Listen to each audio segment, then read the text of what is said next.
Mengapa gencatan senjata Israel dan Lebanon yang diinisiasi AS terkesan rapuh dengan masih banyaknya serangan-serangan di Lebanon Selatan?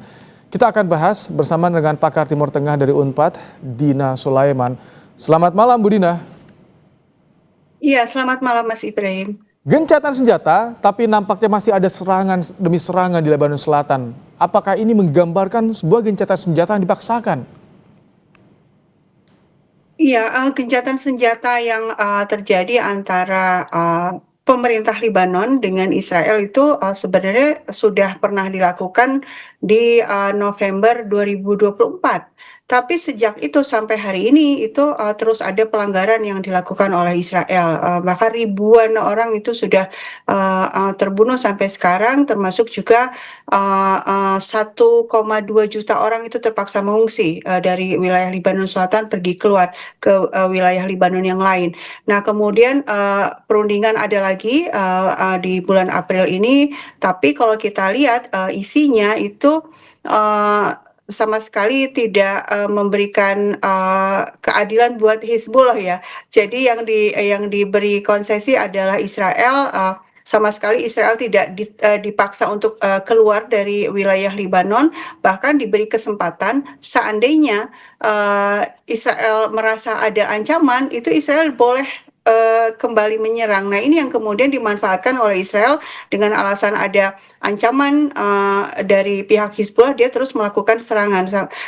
Sehingga kalau ada lagi perundingan gencatan senjata tapi tidak melibatkan Hizbullah, ya akhirnya memang akan berlanjut seperti sekarang ya, tidak ada gencatan senjata yang betul-betul permanen, yang betul-betul melindungi rakyat sipil. Oke, jadi ini bisa jadi 2 poin mungkin ya, Bu Dina.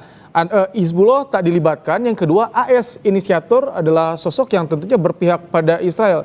Ini artinya eskalasi di Lebanon tidak akan mereda sama sekali. Kalau yang dilibatkan hanya pemerintah Libanon, ya memang demikian ya.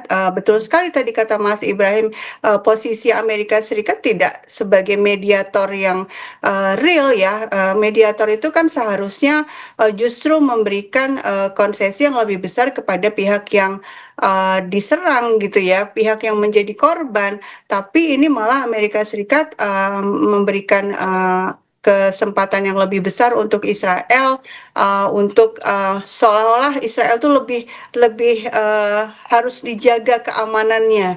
Padahal yang terjadi adalah justru Israel sejak November 2024 itu terus-menerus menyerang warga sipil di Libanon ya, dan bahkan juga tentara perdamaian pun diserang oleh mereka. Oke, bagaimana jika terjadi pertemuan Presiden Aoun dan juga Netanyahu di Gedung Putih dalam beberapa minggu ke depan?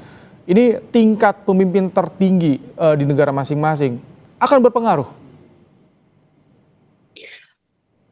Ya sayangnya jawabannya saya tidak bisa memberikan jawaban yang optimistik ya, karena kalau kita lihat sistem pemerintahan di Libanon ini memang unik ya, berbeda dengan di negara-negara pada umumnya, di mana seorang presiden, kemudian perdana menteri, kemudian juru bicara parlemen itu ditunjuk dengan berdasarkan sektarian ya, berdasarkan agama masing-masing, sehingga sejak awal ini memang bukan pemerintahan yang solid ya.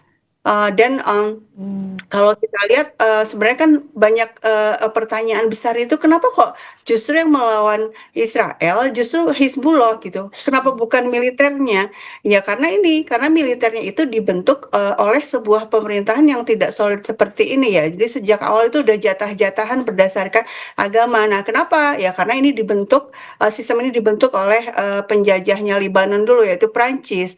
Sehingga memang situasinya ketika tidak solid seperti ini, yang namanya presiden pun itu tidak mewakili keseluruhan rakyat Libanon pada hakikatnya, sehingga keputusan apapun yang diambil itu tidak bisa berefek di lapangan ketika yang sebenarnya betul-betul bertempur itu adalah aktor lain yang tidak dilibatkan, yaitu Hizbullah. Nah, Hizbullah sendiri sejak 1982 itu memang dibentuk sebagai respon karena Libanon Selatan itu diduduki oleh Israel, sementara militer Libanon tidak berbuat apapun, sehingga Oh, akhirnya baik. warga di sana yang angkat senjata akhirnya dan membentuk Hizbullah. Ini di tengah gencatan senjata yang masih saja panas Israel dan Lebanon, tapi Israel ada klaim menunggu restu dari AS untuk ikut menyerang Iran. Apakah ini sebuah sinyal perang di Timur Tengah akan memburuk? Iya, di sini tuh situasinya adalah Amerika Serikat itu kan sebenarnya sangat berkepentingan agar perang melawan Iran ini berhenti ya. Karena Amerika Serikat sudah mengalami sangat banyak kesulitan ekonomi dan Trump juga mendapatkan tekanan di dalam negeri. Tapi sebenarnya sejak awal kan yang berkepentingan dengan perang ini adalah Israel gitu ya. Israel yang mendorong agar Trump mau menyerang Iran. Um, Kemudian Iran ketika ini syarat yang diberikan Iran supaya mau ini ya gencatan senjata dengan Amerika Serikat, Iran tuh memberikan syarat. Salah satu yang syarat utamanya adalah hentikan serangan kepada Libanon. Nah, harusnya kalau memang Amerika Serikat memang betul-betul ingin situasi damai ya, harusnya Amerika ini memberikan tekanan yang kuat kepada Israel supaya betul-betul berhenti menyerang, baik itu menyerang Palestina, Gaza kan sekarang juga diserang lagi, Oke. dan juga berhenti menyerang Libanon dan juga tidak lagi melakukan berbagai upaya penyerangan ke Iran gitu ya. Nah, sekarang pertanyaan besarnya, kalau Libanon dibiarkan terus seperti sekarang dan Trump seolah tidak berdaya untuk mengatur Israel ya, memang akan terjadi eskalasi ya. Apalagi juga kan Amerika Serikat masih meningkatkan blokadenya ya di wilayah Selat Hormuz untuk menekan Iran. Sehingga memang khawatirnya ini memang situasi belum akan selesai dengan cepat, masih panjang sekali untuk menuju ke perdamaian di Timur Tengah. Oke, ya tentu kita tunggu ya Bu Dina, karena rencananya memang Amerika Serikat dan Iran akan bertemu kembali di Islamabad. Semoga ada hasil untuk kesepakatan damai baik di Lebanon juga di Iran tentunya. Terima kasih Bu Dina Sulaiman, pakar Timur Tengah Unpad telah menyampaikan pandangannya di program Kompas Malam hari ini.